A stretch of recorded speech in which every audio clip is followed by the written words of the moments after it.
Hola chiquillos, hoy día nos corresponde hablar del trastorno límite de la personalidad o estructura limítrofe, fronterizo, borderline o sobre la línea. Es lo mismo, ¿ya? Cuando hablamos del trastorno límite de la personalidad, estamos hablando que a la base de eso está la estructura limítrofe, ¿ya? Es lo que subyace de la estructura limítrofe. El trastorno limítrofe de la personalidad tiene que ver con un desborde emocional. Es un desborde de las emociones, ¿ya? Por eso que se llama borderline, sobre la línea, ¿ya? O fronterizo, ¿ya? Porque es al límite, es algo al límite.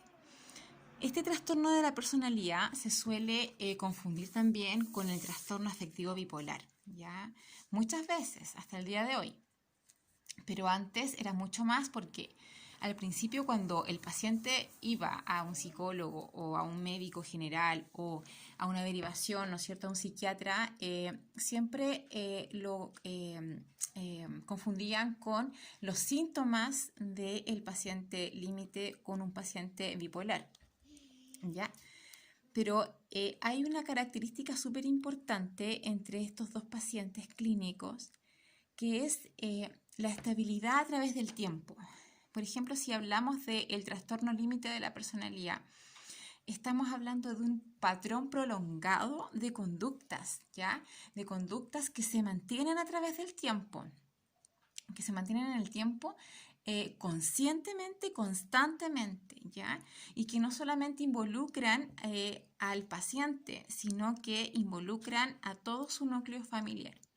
Obviamente, cualquier paciente con estas características o con cualquier tipo de trastorno de la personalidad va a interferir o va a involucrar directa o indirectamente a su familia, ¿ya? Primeramente porque si hablamos de estructura, estamos hablando de la base, ¿no es cierto?, del colchón que nosotros tenemos aquí adentro, ¿no es cierto?, qué es lo que nos manda, qué es lo que nos ayuda a tener la estabilidad que tenemos o que nos ayuda a manifestar también la inestabilidad que nosotros podamos tener en nuestra vida, en nuestra cotidianidad. Y lo que le estaba diciendo que la diferencia también entre la estructura limítrofe de la personalidad con el trastorno afectivo bipolar es que la estructura limítrofe se mantiene siempre en el tiempo, ¿ya? A diferencia del trastorno bipolar que es obviamente polar, ¿no es cierto? Que oscila en los estados de ánimo, pero que tiene descansos, tiene periodo de descansos, ¿ya? O sea, por ejemplo, una crisis en un paciente con trastorno afectivo bipolar puede variar. Por ejemplo, le puede dar una crisis de 3 meses a un año, ¿no es cierto? O también puede parar. Puede darle una crisis hoy día y en 2 meses más le puede dar otra y así. O simplemente puede durar su estabilidad durante un año o más. El paciente limítrofe no. Lo que pasa con este paciente limítrofe es que es siempre, es constante, no tiene un descanso. Por lo tanto, el vacío que tiene este paciente limítrofe es tremendo porque no logra estabilizar, no logra encontrar un punto de fijación en su estabilidad anímica, en su estabilidad afectiva, en su estabilidad comportamental, ¿ya? También tenemos que decir que el paciente limítrofe borderline, fronterizo, sobre la línea, se mueve, se manifiesta en 3 ejes, en 3 grandes ejes, que es el comportamental, el anímico y el afectivo, ¿ya? Y también social. Cuando hablamos del eje comportamental, estamos hablando de lo que hace el paciente límite con su persona, de autoflagelarse. Él tiene intenciones constantes de mutilarse, de cortarse su cuerpo, porque él necesita de manera constante sentir algo diferente a su vacío existencial que él tiene como persona. Él necesita sentir que él está ahí, que está presente, ¿ya? En el ámbito comportamental, él es muy agresivo, ¿ya? Y también explosivo, porque es un desborde de emociones, es un desborde de acciones que él manifiesta de manera constante, ¿ya? Constante. Si nos vamos también al ámbito emocional, él siempre siente una angustia permanente, un descontento en general por todo y por todas las cosas, ¿ya?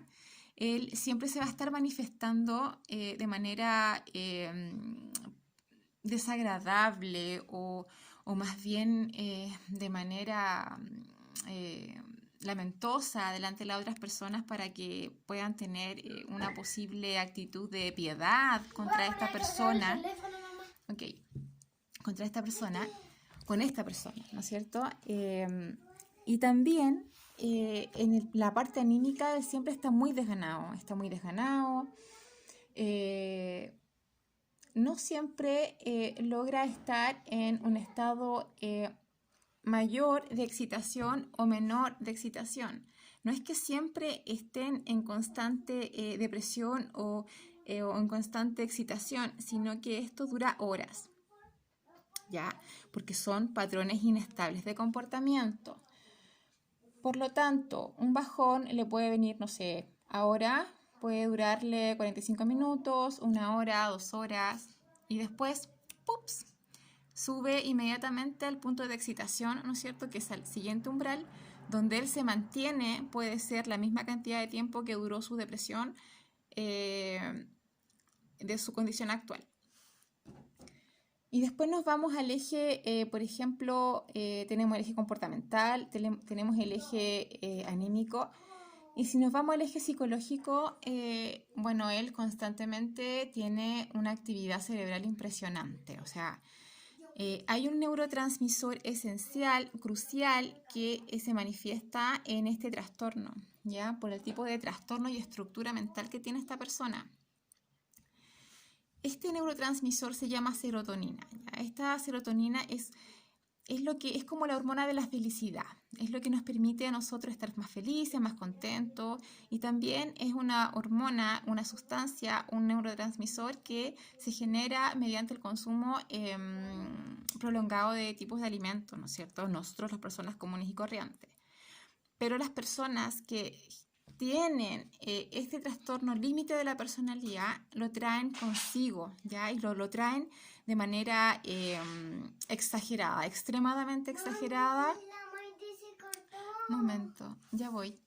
Entonces, ok, sí, está bien.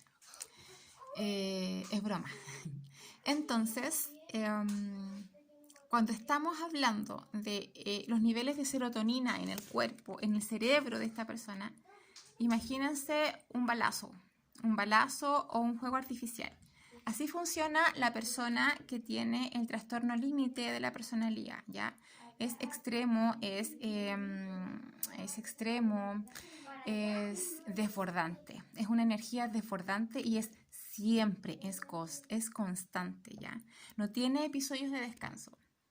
Como les hablaba también de la diferencia sustancial que existe entre el trastorno bipolar y el trastorno de la personalidad limítrofe,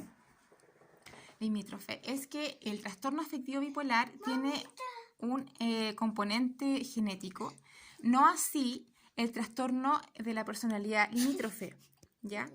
Así que tenemos que tener en consideración esos dos puntos de vista. Por otra parte, el tema del trastorno límite de la personalidad también se relaciona con los aspectos de la infancia que tuvo esa persona, porque puede haber sido por indicios de abandono que tuvo esa persona, por la falta, por ejemplo, de afecto, por factores también fisiológicos y biológicos, ¿ya? Que puede que la persona haya sido violada, abusada sexualmente, físicamente, golpeada, ¿no es cierto? Y que marcó y demarcó esta experiencia en su exterior y por supuesto que también en su interior. ¿Qué es lo que proyecta esta persona con ese tipo de trastorno y de estructura de la personalidad? Por ese lado corresponde hablar de este trastorno límite de la personalidad porque subyace a la estructura limítrofe de la personalidad, ¿ya? Son uno solo, pero se polariza, igualmente se polariza junto con el trastorno afectivo bipolar, con la diferencia que el trastorno afectivo bipolar no se mantiene siempre en el tiempo, sino que va descansando de sus episodios maniáticos, ¿ya? O episodios maníacos o psicosis, ¿ya? Claro, y el trastorno de la personalidad limítrofe, no, ya es constante, es de una forma permanente, y por lo tanto la angustia de la persona de no poder decir basta ya a este trastorno tan, ¿no es cierto?, incipiente, tan desgastador emocionalmente, es bastante potente y bastante devastador para esa persona y agotador, ¿ya? Eso es lo que le sucede a estas personas. Por eso el pensamiento suicida, por eso la necesidad de cortarse su cuerpo, la necesidad de dejar de existir, porque este desborde emocional es realmente devastador y cansador, y no solamente para él, sino para todo su núcleo familiar. En pocas palabras, este paciente limítrofe o límite o borderline o fronterizo o sobre la línea, cuando pequeño tuvo que haber sido seguramente o fue simplemente el paciente índice de algún tipo de problema o de algún tipo de estructura familiar descongruente que existió en su presente o en su pasado y que lo lleva hacia un futuro con una vida bastante grotesca y bastante fome, ¿ya? Por ese lado, la estructura de personalidad limítrofe requiere de un tratamiento psicodinámico, ¿ya? Una terapia conversacional, una terapia, digamos, también medicamentada, ¿no es cierto? Y en los casos más dramáticos y en los más complicados posiblemente posiblemente también sea necesario hospitalizar a esa persona para mantener los síntomas a un nivel más o menos equilibrado. Eso por ese lado. Y lo otro es que es importante que la familia sepa que el paciente está asistiendo a sus consultas recurrentemente, ya con el psiquiatra, con el psicólogo, porque si es una psicoterapia psicodinámica, tiene que ver también con los aspectos inconscientes de la persona, de cómo él ha proyectado esas vivencias personales de cuando él fue niño, ¿ya? Que obviamente tuvo falencias, muchas falencias. Pero sin embargo hay personas que no toman ningún tipo de precauciones, que no se medicamentan y que lamentablemente son un peligro para la sociedad y para ellos mismos también. Por eso que la gran mayoría caen en el suicidio, ¿ya? Y atentan contra su vida. Es importante también seguir la terapia al pie de la letra para que esas personas que tengan ese tipo de trastorno puedan tener una vida mucho más placentera y mucho más acordado a lo que la sociedad te está tratando de mostrar, de lo que el mundo te está entregando. Y también que puedan tener la capacidad de poder amar también y que puedan también tener la capacidad de poder procrear, de tener hijos y ser felices y formar una familia para que ella pueda sentirse parte de una sociedad en la cual no es entendida, no es comprendida, porque es una persona limítrofe, es una persona al límite, al máximo de todo, ¿ya? Al máximo de lo bueno y al máximo de lo malo. Es desbordante, ¿ya? Y es importante seguir todos estos consejos para que una persona limítrofe pueda tener una calidad de vida mucho mejor, mucho más grata. El próximo tutorial va a ser de la estructura de personalidad psicótica, que aquí también vamos a hablar un poco de la esquizofrenia, que es una de las personalidades psicóticas, ¿ya? Y una de las más comunes también que se ve aquí en la calle, no sé, en el supermercado, en el colegio también, cuando no se logran reconocer niños que tienen esquizofrenia, ¿no es cierto? Que vienen con ese gen y que tampoco son tratados.